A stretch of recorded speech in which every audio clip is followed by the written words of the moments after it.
Racontez-moi votre histoire. Sur Radio CHU. Racontez-moi votre histoire. L'émission où les enfants interviewent les plus grands. Racontez-moi votre histoire. Bonjour mes petits amis, vous êtes bien sur Radio CHU dans votre émission Racontez-moi votre histoire. Et cette émission se passe dans l'hôpital des enfants, mais surtout et essentiellement avec des enfants de l'hôpital. Et le temps de cette émission, les enfants deviennent des journalistes qui interviewent une ou des invités. Aujourd'hui, c'est une invitée que nous avons. Je reviens vers elle un peu plus tard. Et je vais demander comment s'appelle le premier journaliste. Dorian. Bonjour Dorian. Nassim. Bonjour Nassim. Pia. Bonjour Pia. Et notre invitée s'appelle Emma. Bonjour Emma, c'est la Bonjour. deuxième fois que tu viens nous voir. Tout à fait. C'est extrêmement gentil de ta part. Avec grand plaisir. Tu peux simplement, en 2 mots, dire ce que tu fais. Ensuite, les enfants te poseront les questions. D'accord, ça marche. Je suis comédienne, principalement théâtre, et je suis aussi lectrice. Super. Eh bien, l'émission peut commencer. Qui pose la première question? À quel âge tu as fait ton premier spectacle sur scène? Mon premier spectacle sur scène, je l'ai fait en famille. Alors, est-ce qu'on peut appeler ça de la scène? Je ne sais pas. Dans une grange, avec un oncle, on faisait payer l'entrée aux voisines de ma grand-mère. Et on demandait des sous, alors ils nous donnaient des centimes. Et on faisait des petits shows comme ça, qu'on préparait à l'avance. Voilà, c'était mes premières expériences. Et après, ça a été au collège, vraiment, devant un public, on va dire, officiel. Tu as fait quoi avant d'être comédienne? Avant d'être comédienne, j'étais bachelière. J'ai fait des études au conservatoire pendant 3 ans, et même un petit peu plus, parce que j'ai commencé par une classe initiation, puis je suis rentrée en classe professionnelle. Et en même temps, j'avais commencé des études de psychologie, puis j'ai vite choisi le côté passion, qui est la scène pour moi. Tu as fait du cinéma? Très peu. J'ai vraiment commencé à m'y intéresser à 40 ans, et puis j'ai des soucis de santé, j'ai dû arrêter, et puis là, je reprends, je vais mieux. Donc je vais reprendre prochainement d'ailleurs dans un court-métrage qui va être tourné sur 3 jours. Et puis cinéma, j'avais fait une intervention dans un film cinéma qui n'est jamais sorti. Bon, voilà, ça arrive. Sinon, téléfilm, j'ai fait un ou 2 téléfilms, des courts-métrages. Lesquels? Les téléfilms, c'est une série policière qui se tournait dans la région bordelaise il y a quelques années, qui ne se tourne plus ici. Et puis, j'ai oublié le titre, j'ai un trou de mémoire. Ça ne me revient plus, mais ça va peut-être revenir. Mais comme à un moment donné, ça s'est arrêté, j'ai un trou de mémoire. Sinon, j'ai beaucoup plus joué au théâtre, plus de 20 ans en fait. Et puis des choses très très variées, des choses comiques, des choses classiques, un peu de tout. Les spectacles que vous faites, c'est adapté aux enfants d'environ quel âge? Alors ça dépend. J'ai joué des spectacles pour enfants, on va dire de 7 ans et plus, 77 ans ou 97 ans. Et puis là actuellement je joue un spectacle pour petits, pour bébés, parce qu'on peut commencer à faire des spectacles vraiment pour les tout petits bébés. Et puis donc je peux jouer en crèche, en médiathèque, dans les bibliothèques, pour les enfants maternels, dans les classes de maternelle. Et puis ça plaît aussi aux plus grands. Donc les spectacles pour enfants peuvent plaire aux parents aussi. C'est quoi la compagnie des Les lubies. Oui, les lubies. Les lubies. En fait, c'est des camarades qui s'appellent Vincent Nadal et Sonia Millot qui ont créé cette compagnie il y a quelques années. C'est des jeunes gens qui ont fait le conservatoire aussi et qui sont partis faire une école particulière à Charleville-Mézières, une école de marionnettes. En plus des 3 années de classe professionnelle à Bordeaux, ils sont montés là-haut et ils ont appris à fabriquer des marionnettes. Des grandes, des petites, des complexes à fil et tout ça, voilà. Et le spectacle que je joue pour petits, pour enfants, et donc comme vous avez vu sur l'image, c'est un kamishibai. Un kamishibai, c'est un petit théâtre d'images qui est d'origine japonaise, qui était, on va dire, montré dans les rues par un bonhomme kamishibai qui mettait son kamishibai. Donc vous voyez, c'est un théâtre d'images, d'objets qui s'ouvre comme ça, avec des petits volets sur les côtés qui permettent de faire apparaître les images. Il a installé ça derrière son vélo et lui avait le texte derrière. Vous voyez, l'image est devant et lui, il a le texte derrière. Je vous montrerai, j'en ai amené un. Donc, petite surprise.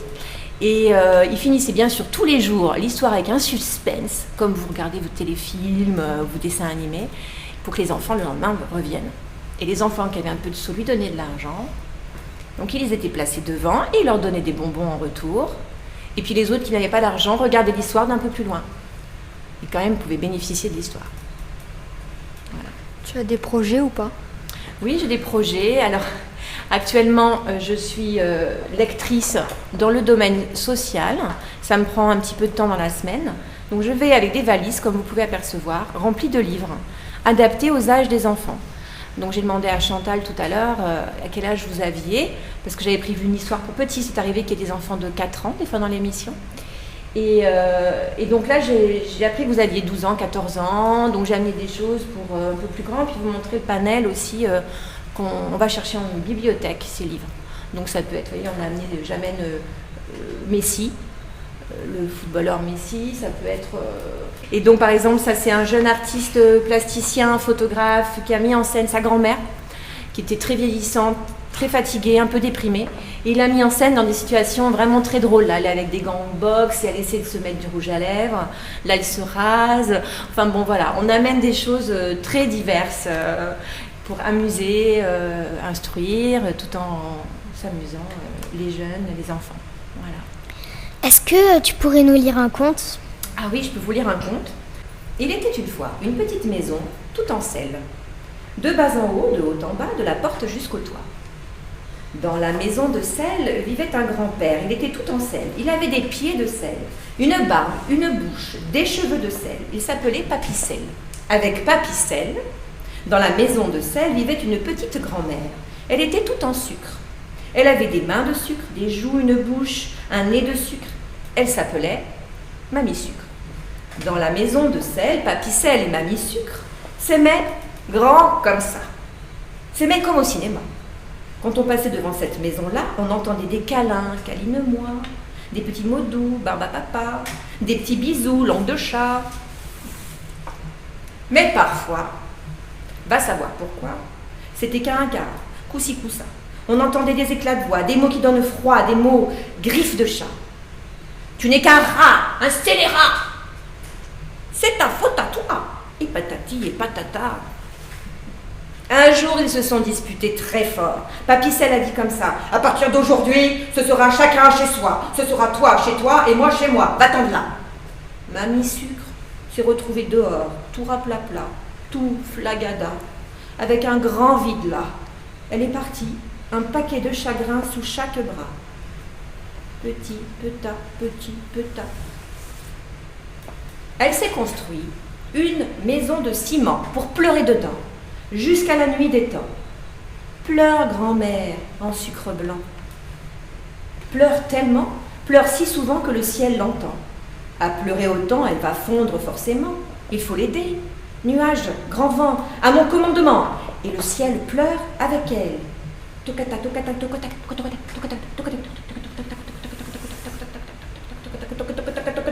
Il pleut aussi sur la maison de sel. Oh, mamma mia, ma maison dégouline. À moi, au secours, je n'ai plus de toit. Après tout, c'est bien fait pour moi. Cours, Papy-Sel, cours, même en pyjama, cours à 2 pas de là, et colle ta bouche sur la porte de bois. Murmure tout bas des mots sparadrap, des mots pardonne-moi, des mots qui font ouvrir les bras, des mots qui chassent les nuages, loin là-bas. Et la porte s'est ouverte, grand comme ça. Ils se sont retrouvés, ils se sont embrassés, un long baiser collé serré. Quand ils se sont regardés, devinez, Papy-Sel avait la bouche en sucre et Mamie Sucre avait la bouche en sel. L'amour, c'est pas si compliqué. C'est sucré-salé, c'est salé-sucré. Mais c'est surtout moitié-moitié, pour faire un entier. C'est ça le doux secret. Les spectacles, tu les fais où? Les spectacles, je les fais là où on les achète. Tu sais, on est acheté. Donc c'est souvent des villes qui sont, enfin, la programmation culturelle de personnes qui, on démarche, on propose le spectacle, puis après le bouche à oreille. Tu joues à un endroit comme une médiathèque ou dans une ville, dans un centre socio-culturel par exemple, et du coup après d'autres personnes demandent, et puis c'est le bouche à oreille qui fonctionne aussi. Voilà, la publicité. J'avais joué au théâtre un petit théâtre malheureusement ils l'ont fait fermer ce théâtre. Pour l'instant. Il sera peut-être déplacé dans la ville de Bordeaux. Mais la boîte à jouer, oui. J'ai joué plusieurs. Il est très joli, hein. 2 salles, au rez-de-chaussée, à l'étage, et pour l'instant ils l'ont fait fermer. J'ai joué là en décembre, 2 semaines avant Noël. Moi j'avais vu le triptyque Maman Baleine. Ah ben oui. Alors j'ai fait par exemple, j'avais oublié de vous dire, mais j'ai fait la sensibilisation avec une comédienne que j'ai remplacée dernièrement pour des enfants en maternelle. Donc autour de Maman Baleine. De 3 mois à 2 ans. Oui. Il y avait une maman avec un tout petit Très sonore. Est-ce que tu fais des ateliers avec des enfants? Oui, ça fait un petit moment que j'en ai pas fait. J'en faisais beaucoup à l'année avant de tomber malade. Je faisais à l'année un travail et on mettait en scène un spectacle qu'on présentait en fin d'année. Ouais. Et vous en faites du théâtre? Moi, oui. C'est vrai? Avec un groupe en genre de club, quoi. Ah, super. En dehors du collège? Oui. D'accord. Voilà. À Bruges. À Bruges, très bien. Moi, j'en ai fait, mais j'en fais toujours, mais au collège. Ah, d'accord. Ok. Avec prof de français, par exemple? Oui. Ah oui, super. Et vous montez quoi en ce moment, alors? Moi, pour la première année de l'histoire du club, on a écrit un spectacle et mis en scène aussi ce spectacle-là. Ah, super. Donc voilà, ça met en rôle plusieurs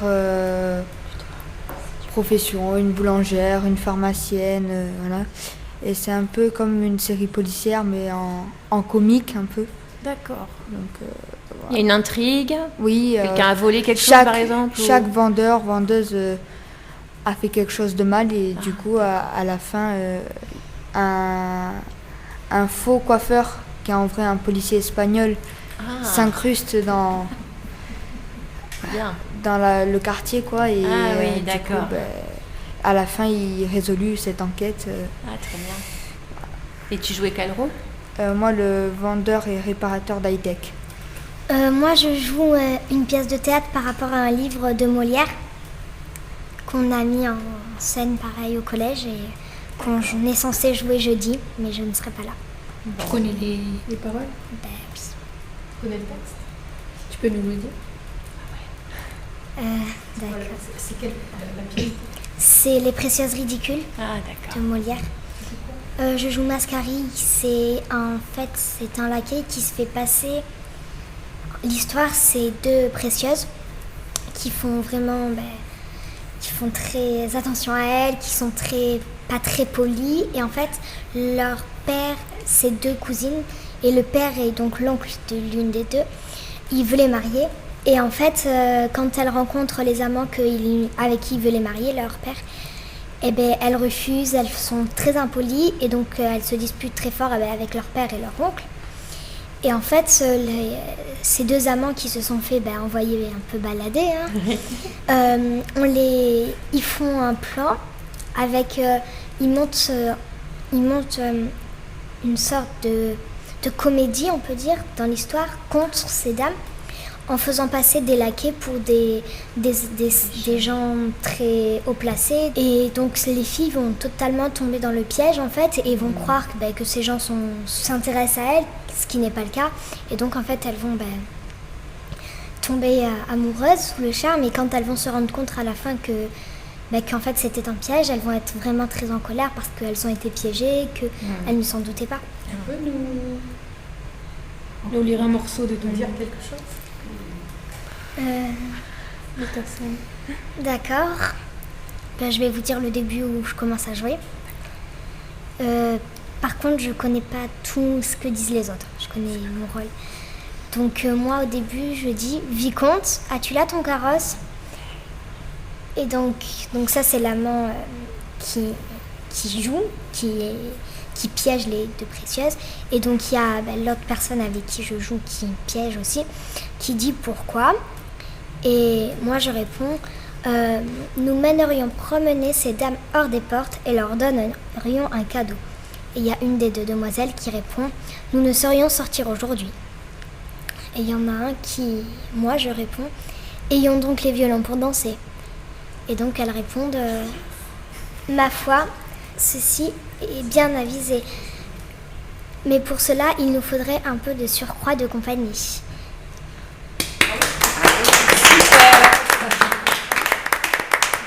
Très très bien. Les spectacles que vous faites environ, le temps ça varie en fonction de l'âge ou c'est toujours le même temps? Tu as raison, on ne peut pas faire un long spectacle pour des enfants en bas âge, donc on adapte le temps. On va dire que c'est une demi-heure pour des petits, une demi-heure. Voilà, le spectacle que je joue, ça va très bien. Une demi-heure, c'est parfait. Parce que si ça dure trop longtemps, l'attention, la concentration est compliquée pour eux. Après, les enfants, ils ont parfois, on dit qu'ils ont une concentration, une écoute mobile, motrice. C'est-à-dire qu'ils bougent, on a l'impression qu'ils n'écoutent pas, mais en fait, ils écoutent quand même. Mais quand il y a 40 enfants ou 50 enfants, voilà, une demi-heure, ça va très bien. Et juste le spectacle, quand vous faites des spectacles pour adultes, environ le plus long que vous avez fait, ça a duré combien de temps? C'était 3 heures. Souvent, quand ça dure un moment, on met un entracte entre une première partie et une deuxième partie. C'est le plus long que j'ai pu faire. Après, il y a des spectacles qui durent beaucoup plus longtemps, mais qui sont exceptionnels. 5 heures, 6 heures, 10 heures de spectacle. Mais ça, c'est exceptionnel. C'est à vivre. Hein. Mais voilà. Vous pouvez nous dire un extrait d'un de vos spectacles? Alors, bizarrement, vous allez trouver ça bizarre, mais le seul texte qui me revienne et que j'ai appris il y a très longtemps, c'était un spectacle qui durait 1 heure, mais c'était un spectacle récit autour de la guerre de Bosnie, donc pas drôle du tout. Mais le seul texte qui me reste depuis 20 ans, c'est un texte en serbo-croate. En quoi? En serbo-croate. Je sais pas, ça a dû se loger dans ma mémoire ancienne. Donc je vais vous juste... oui. Alors le serbo-croate, c'est la Croatie, il y a eu la guerre de Bosnie, c'est compliqué à vous raconter, il y a l'Yougoslavie. Mais voilà, c'est dans les pays de l'Est en fait. Voilà, c'est dans les pays de l'Est. Donc c'est un texte qui me revient comme ça et qui commence par Ima priča koja nitko ne želi pričati et koja nitko ne želi čuti. C'est en espagnol? Non. Alors bon, c'est ce qui me reste. Hein, après, l'accent il est comme il est. Donc il y a des histoires. Voilà, ça commence comme ça. Et en français, ça veut dire quoi? Il y a des histoires que personne ne devrait raconter, que personne ne devrait entendre. C'est le début. Est-ce que les marionnettes c'est difficile à manier ou pas? À manipuler des marionnettes, c'est comme tout, il faut travailler et on appelle ça des répétitions. Et il faut répéter parce que souvent on a un texte à dire, on a un public à prendre en compte, on a des fois un partenaire. Mais quand on joue seul, par exemple, c'est mon cas pour Petit Ours, je fais Petit Ours, je fais la maman de Petit Ours et je fais la personne qui raconte l'histoire qui arrive à Petit Ours. Donc il y a 3 niveaux. Donc en plus, il faut manipuler des marionnettes. On va dire que, tu sais, c'est comme jouer au foot. Au bout d'un moment, les gestes, ils viennent et puis on apprend de la technique. Hein. On est là, on dribble, on refait les choses et puis à un moment donné, on oublie la technique et puis le texte vient avec les gestes. Donc il nous faut répéter, comme on s'entraîne en sport. Eh bien, on est obligé de s'arrêter. On serait bien resté un peu plus longtemps. Hein. Vous êtes d'accord? Oui. Hein.